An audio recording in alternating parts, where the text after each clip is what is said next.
Remember, managing expectations. I don't want to be a product of my environment. I want my environment to be a product of me. Prestige Living Podcast. So with that, who do you want to be? Yo, yo, yo! Welcome to Prestige Living. This is Jay O'Brien with another segment of Be Bold. You know, it's not every day you wake up, rise easily out of bed, and have a pep in your step, feeling 100% fulfillment with what you're about to embark on throughout that day. In fact, for most people, this is probably extremely uncommon, and understandably so. Even for the people who appear to have it all, and maybe even people who actually do have it all, so to speak, there's a point at which your satisfaction dwindles. So think of it. Think of the last time you got a raise. Think of the last car you bought. Think of the last meal you ate even.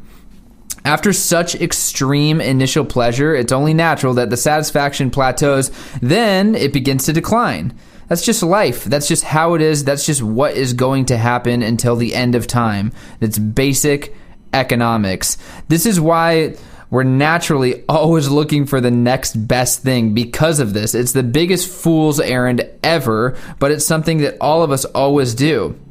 And it's why we fantasize about living in a different place, or why we dream about having more money, a nicer car, a bigger house, etc. It could be anything. But the truth is, it'll never, ever, ever, ever be enough. So how do you cope with such an inevitable feeling of lackluster fulfillment? We manage expectations and we stop the dreaming. So think about it. It's okay to want it all, but happiness is a state of mind. It's not a byproduct of something tangible.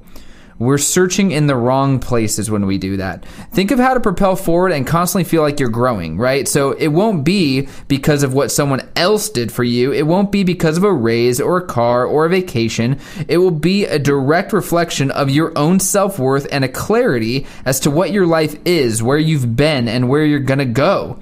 We naturally govern our capabilities based on the people we surround ourselves with and what it is that we are exposed to. So when you're around certain people, when you're around certain things, you start to naturally govern your capabilities a little bit. And you think, I'm worth this. I'm able to do this. And no matter what, it's constantly putting a little box around you. We create our own glass ceilings.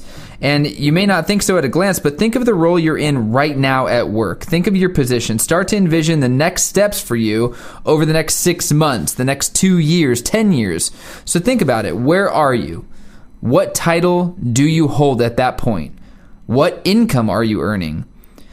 I'm sure it's largely influenced. It's got to be. It's largely influenced by the people around you. Like, for example, if you're currently earning $60,000 a year and then 3 positions ahead of you, that person might be earning, say, $150,000 a year. You naturally cap yourself out kind of in your mind, and that becomes the goal. Like, what if I can earn what my boss's boss makes?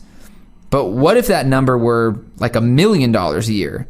Why does that shock us so much? Is it because it's impossible, or just impossible doing what you're currently doing right now?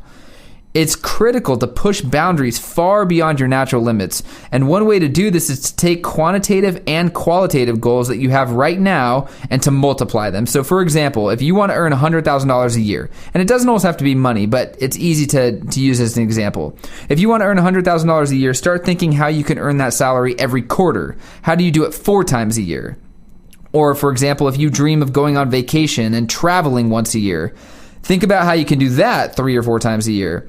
And this type of thinking, it'll actually launch you into ideas you otherwise may have never, ever explored. And you start to think about that, and you start to think, how would it even be possible? And then you naturally start brainstorming solutions. And now we're experiencing real growth. And at the same time, it's important to be aware of the opposite effect. So stay with me. The opposite effect, where we set our sights on what we perceive to be real based on chance, and get severely disappointed when we end up in a different position, like being in a Nicholas Sparks-esque relationship, for example, or following trends of reality TV and growing frustrated that you can't keep up, and you never ever will. It's the biggest trick of all. Remember, managing expectations. manage expectations in regards to things like this. Being in a healthy relationship doesn't always mean cuddling throughout the night, kissing in the rain, expecting the other person to want to hear about your shitty day after the hour you've gotten home from work. It's not real. It's unnatural. And people might not say that, and there's this entitlement and this expectation around relationships. That's my boyfriend. That's my girlfriend. They should want to hear me vent. But it's not real. But because we've been conditioned to want it so badly, we want that Notebook-esque relationship. We search for it, and then we get angry when it doesn't happen exactly that way. Instead, we're checking each other's phones. We're lurking through social media profiles, searching for dirt, and constantly wishing the person we're supposed to, quote, love were somebody else. Well, what you're really going to end up finding is really simple. You're dating a human just like you.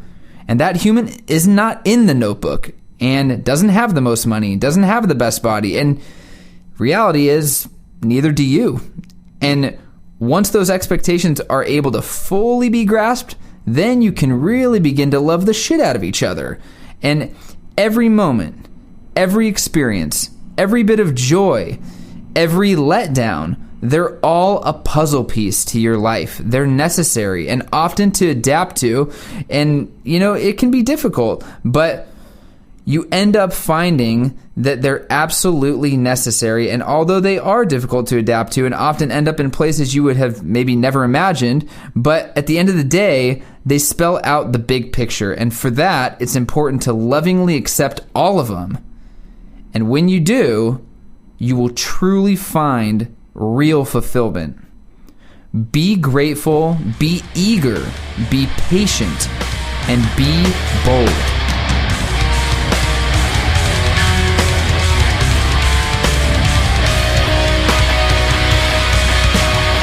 If you would like to be on the Prestige Living podcast or know someone that would be a great guest, go to www.prestigelivingpodcast.com. We'd love to hear your story.